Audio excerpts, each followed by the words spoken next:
स्वागत है आप सभी का आपके अपने चैनल पर। और आज के इस वीडियो में हम लीगल एप्टीट्यूड के कुछ महत्वपूर्ण रिपीटेड प्रश्नों को डिस्कस करने वाले हैं, जो कि आपकी यूनिवर्सिटीज़ में पूछे हुए प्रश्न हैं।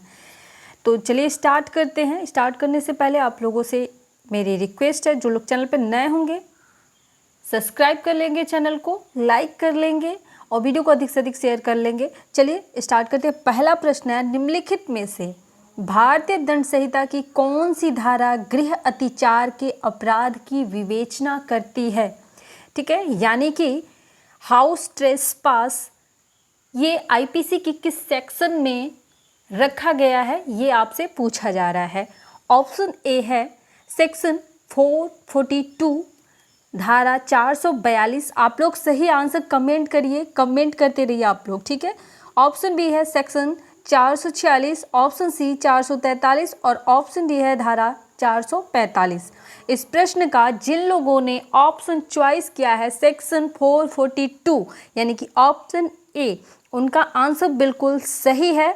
तो आप लोग काउंट कर लेंगे, एक आंसर आप लोगों का क्या हुआ, सही हुआ, एक प्रश्न आपका सही हुआ। चलिए अगले प्रश्न की तरफ बढ़ेंगे। दूसरा प्रश्न है, सामान्य विधि के अंतर्गत आपराधिक मन स्थिति के सामान्य सिद्धांत को मान्यता प्राप्त अपवाद निम्न में से कौन सा नहीं है? यानी कि हमको यहाँ पे ध्यान देना है, क्वेश्चन में हमसे पूछा जा रहा है कि क्या ऐसा नहीं है जो आपराधिक मन स्थिति के लिए सामान्य सिद्धांत का प्रतिपादन नहीं करता है।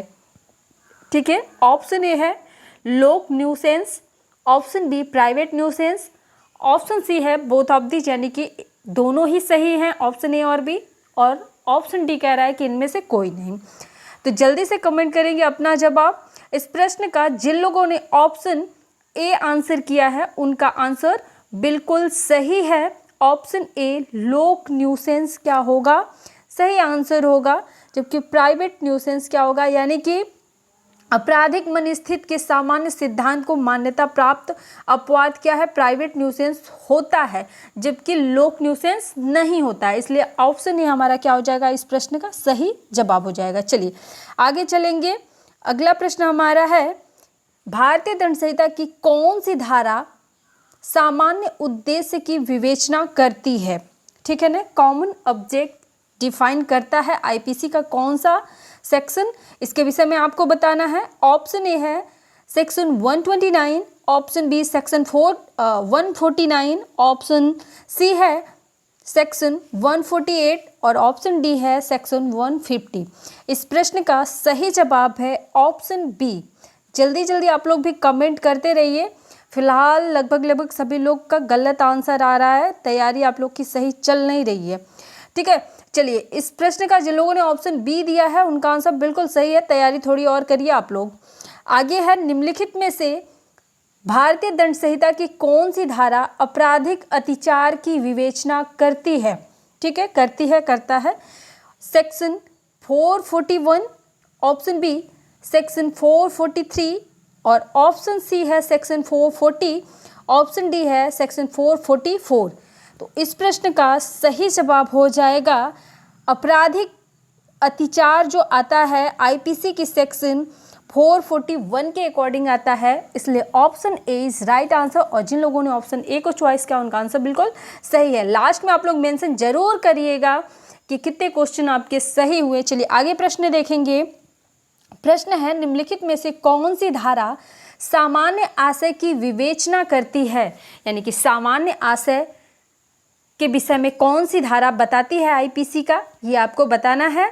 ऑप्शन ए है सेक्शन 30, ऑप्शन बी सेक्शन 34, और जो थर्ड आंसर आ रहा है ऑप्शन है सेक्शन 45 और डी ऑप्शन हमारा है सेक्शन 23। इस प्रश्न का सही जवाब है ऑप्शन बी सेक्शन 34 यानी कि धारा 34 सामान्य आशय की विवेचना करती है आईपीसी में। ठीक है, आईपीसी के सेक्शन 34 में सामान्य आशय को परिभाषित किया गया है। तो जिन लोगों ने ऑप्शन बी को चॉइस किया उनका आंसर बिल्कुल सही है। चलिए आगे प्रश्न देखेंगे। आगे प्रश्न है, शरीर की प्राइवेट प्रतिरक्षा का अधिकार प्रारंभ होता है। ऑप्शन ए जब शरीर पर खतरे की युक्ति आशंका उत्पन्न होती है, यानी कि जब हमें महसूस हो कि हमें कहीं से खतरा हो सकता है या कोई हमारे जान को हानि पहुंचाना चाहता है। ऑप्शन बी है जब शरीर पे आक्रमण हो गया हो। अब आक्रमण मतलब ये हुआ ना कि कई सारे लोगों के द्वारा आप पे प्रहार किया जा रहा हो, तब आप बचाव क्या करेंगे, ठीक है। और ऑप्शन सी दिया है दोनों ही कथन सही हैं। ऑप्शन डी है नन ऑफ दिस, यानी कि इनमें से कोई भी कथन सही नहीं है। तो ये ऑप्शन ए जो हो जाएगा इस प्रश्न का सही आंसर हो जाएगा। शरीर की प्राइवेट प्रतिरक्षा का अधिकार कहाँ से प्रारंभ होता है, जब आपको यह महसूस होने लगे कि किसी से भी आपको खतरा महसूस हो रहा है कि ये आपको डैमेज कर सकता है, ये आपको हैरेस कर सकता है, तो वहाँ से आप अपनी प्रतिरक्षा, अपना बचाव क्या कर सकते हैं, स्टार्ट कर सकते हैं। तो option A is right answer. जिन लोगों ने ऑप्शन ए को चॉइस किया उनका आंसर बिल्कुल सही है। चलिए आगे प्रश्न देखेंगे। कब संपत्ति की प्राइवेट प्रतिरक्षा के अधिकार का विस्तार मृत्यु कारित करने तक नहीं होता है? मृत्यु कारित करने तक नहीं होता है। ऑप्शन ए है गृह अतिचार के कंडीशन में। ऑप्शन बी है रात्रि में गृह भेदन, यानी कि रात्रि में किसी के घर में घुस जाने के कंडीशन में।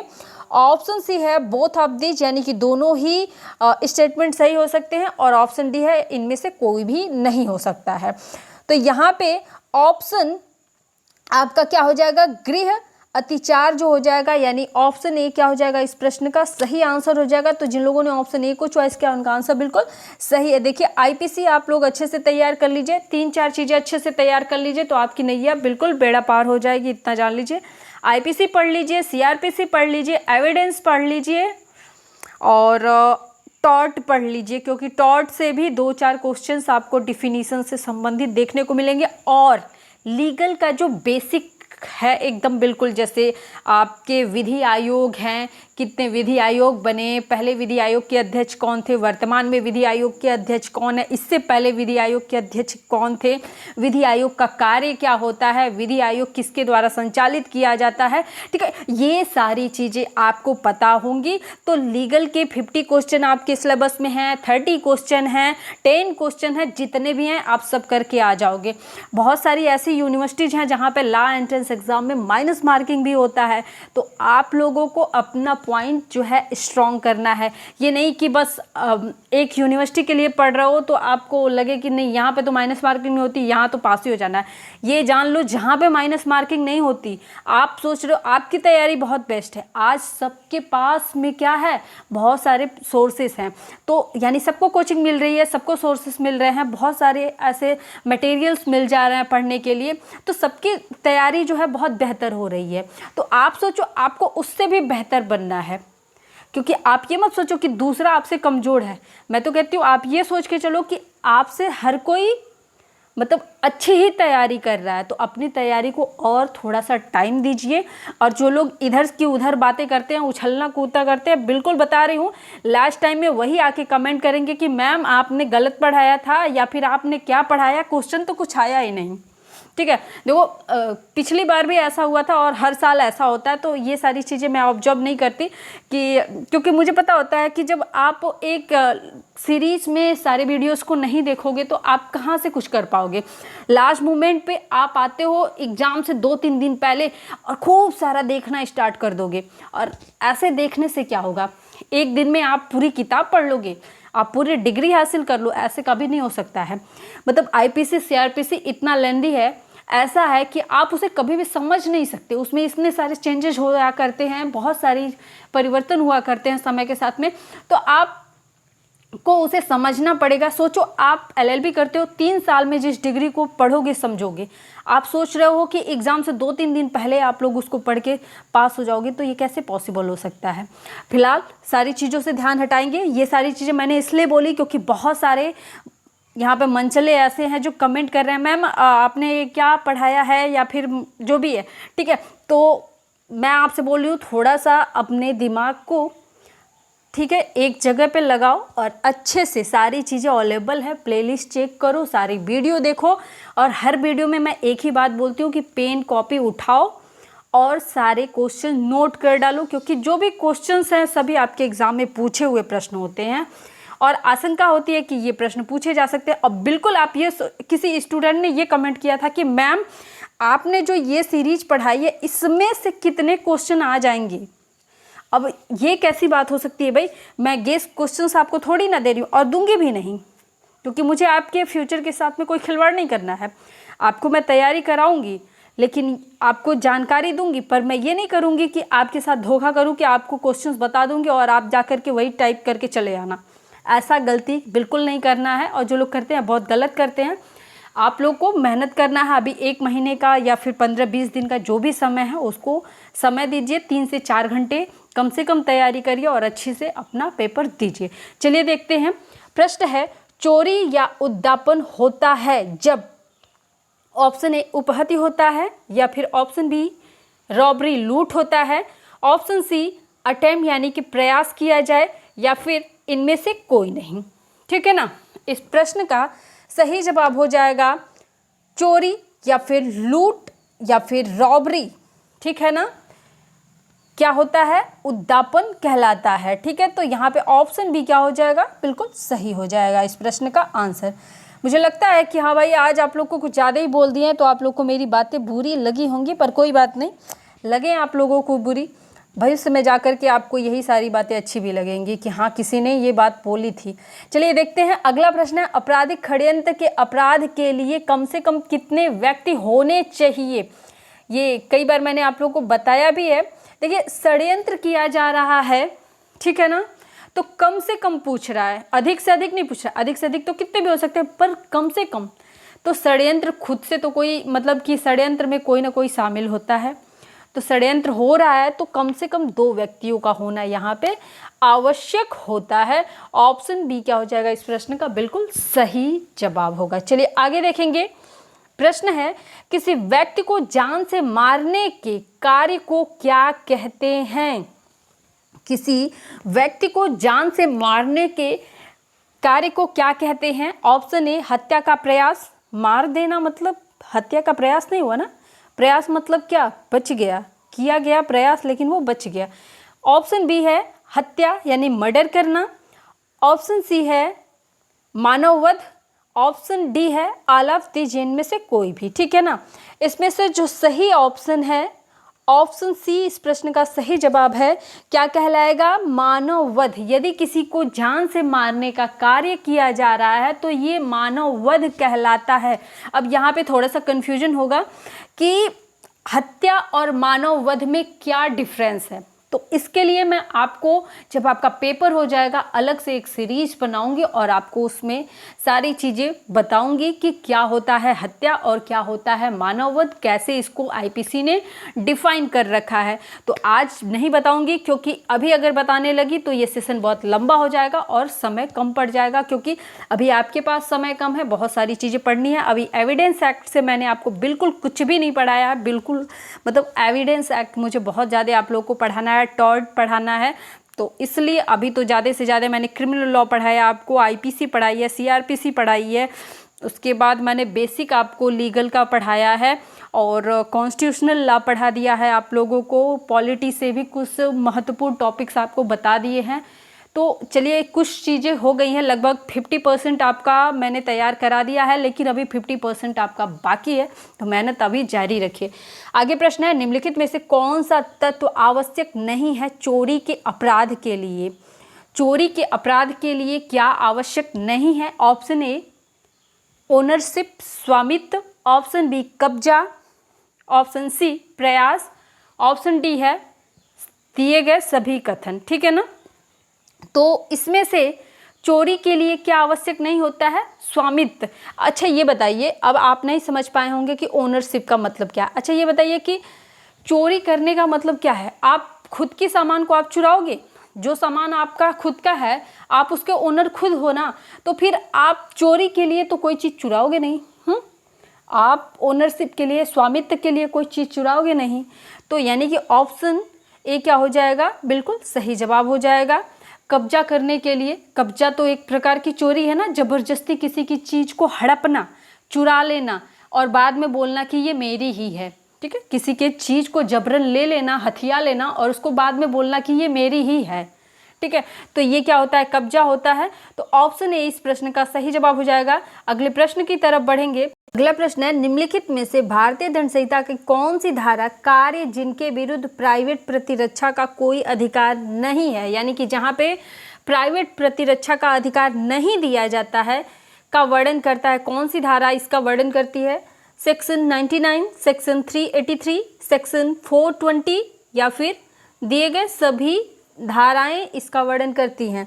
तो यहाँ पे ऑप्शन ए जिन लोगों ने चॉइस किया उनका आंसर बिल्कुल सही है। सेक्शन 99 के अकॉर्डिंग क्या होता है, भारतीय दंड संहिता की धारा 99 के अकॉर्डिंग कार्य जिनके विरुद्ध प्राइवेट प्रतिरक्षा का कोई अधिकार नहीं होता है, आईपीसी यह बताती है कि यहाँ पे प्राइवेट प्रतिरक्षा का अधिकार समाप्त है, ठीक है ना, यानी कि यहाँ पे प्राइवेट प्रतिरक्षा का कोई अधिकार नहीं दिया जाता है, ठीक है। अब सेक्शन 383 क्या है, ये उद्यापन को डिफाइन करता है, और सेक्शन 420 चीटिंग को डिफाइन करता है, धोखा छल को डिफाइन करता है। तो यहाँ पे सारी चीज़ों को आप समझ गए। चलिए आगे क्वेश्चन है, जब दो या दो से अधिक व्यक्ति लोक स्थान में लड़कर लोक शांति में विघ्न डालते हैं, यानी कि पब्लिक प्लेस पे, मार्केट हो गया या फिर मेले में, हाट में, बाजार में, ऐसे जगह पे जब क्या कर रहे हैं, दो या दो से अधिक व्यक्ति हैं, यानी कि एक ग्रुप है, ठीक है,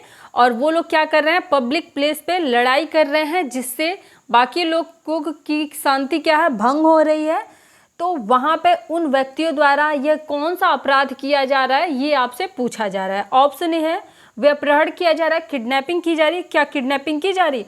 ऑप्शन बी है राजद्रोह किया जा रहा है, ऑप्शन सी दंगा किया जा रहा है, और ऑप्शन डी है इनमें से कोई नहीं। तो लगभग आप इस प्रश्न को समझ गए होंगे। देखिए पब्लिक प्लेस पे दो या दो से अधिक व्यक्तियों के द्वारा जब भी लोक शांति को भंग किया जाएगा तो वो क्या कहलाएगा, दंगा अफरे कहलाएगा। ऑप्शन सी इस प्रश्न का सही जवाब हो जाएगा। जल्दी ही मैंने आपको एक क्वेश्चन कराया था जल्दी में ही कि निम्न में से कौन सा जो स्टेटमेंट है ये पब्लिक निजी प्लेस पे होता है, निजी प्लेस पे नहीं होता है। तो अफरे जो है ये पब्लिक प्लेस पे होता है, तो इसलिए दंगा उस प्रश्न का सही जवाब था। तो ये सभी प्रश्न आपको ध्यान रखने हैं। चलिए आगे प्रश्न है, निम्नलिखित में से कौन सी धारा राजद्रोह के अपराध को डिफाइन करती है? Option A section 124A, option B section 420, option C है सेक्शन 383, ऑप्शन डी है सेक्शन 390। इस प्रश्न का सही जवाब है ऑप्शन 124A। तो धारा 124A, आईपीसी की धारा 124A राजद्रोह को डिफाइन करती है। अगर हम बात करते हैं 420 की, तो 420 आप लोग भी यूज करते हो, 420 वाला काम है, चीटिंग वाला काम है, धोखा भरा काम है। 383 उद्यापन से संबंधित है, 390 आपका रॉबरी से रिलेटेड है, रॉबरी को डिफाइन करता है, ठीक है। तो ये सारे पॉइंट्स आप याद रखेंगे, इंपॉर्टेंट है सभी। चलिए आगे प्रश्न है, जो कोई किसी व्यक्ति को शारीरिक पीड़ा, रोग या अंग शैथिल्य कारित करता है तो उसे कौन सा अपराध, उसने कौन सा अपराध किया है, वो कौन सा अपराध कर रहा है? ऑप्शन ए हर्ट कर रहा है, किसी को चोट पहुंचा रहा है, ऑप्शन बी राजद्रोह का कार्य कर रहा है, ऑप्शन सी किडनैपिंग का कार्य कर रहा है, ऑप्शन डी दंगा का कार्य कर रहा है। तो यहाँ पे ऑप्शन ए सही जवाब हो जाएगा। तो जिन लोगों ने ऑप्शन ए को चॉइस किया उनका आंसर बिल्कुल सही है। आगे क्वेश्चन है, पर आज मैं ये क्वेश्चन नहीं कराऊंगी, आगे किसी और सीरीज में आपको कराऊंगी क्योंकि मुझे बोलने में थोड़ी सी दिक्कत हो रही है। तो आज का सेशन यहीं पे मैं समाप्त कर रही हूँ। अगर आपको कुछ पूछना होगा तो आप कमेंट बॉक्स में अपना मैसेज छोड़ दीजिएगा, मैं आपको कमेंट का जवाब आपको रिप्लाई कर दूंगी। यदि आपको कोई डाउट हो तो आप लोग पूछ लिया करिए और ज़्यादा से ज़्यादा कमेंट किया करिए जो भी आपके प्रश्न हो, क्योंकि आप डिस्कस करोगे तभी मैं आपके सभी प्रश्नों को समझ पाऊंगी और आपकी समस्या को जान पाऊंगी। कोशिश करती हूँ कि आपकी सभी प्रश्नों का जवाब दे दिया करूँ। तो चलिए वीडियो को यहीं पर समाप्त करते हैं। वीडियो को अधिक से अधिक शेयर करिएगा, वीडियो को लाइक करिएगा, और लाइक बहुत कम करते हो यार आप लोग, सभी लोग लाइक कर दिया करो। इतने सारे लोग वीडियो को देखते हो, लाइक बहुत कम आते हैं। तो सभी लोग वीडियो को लाइक कर देना, शेयर कर देना। वीडियो देखने के लिए धन्यवाद।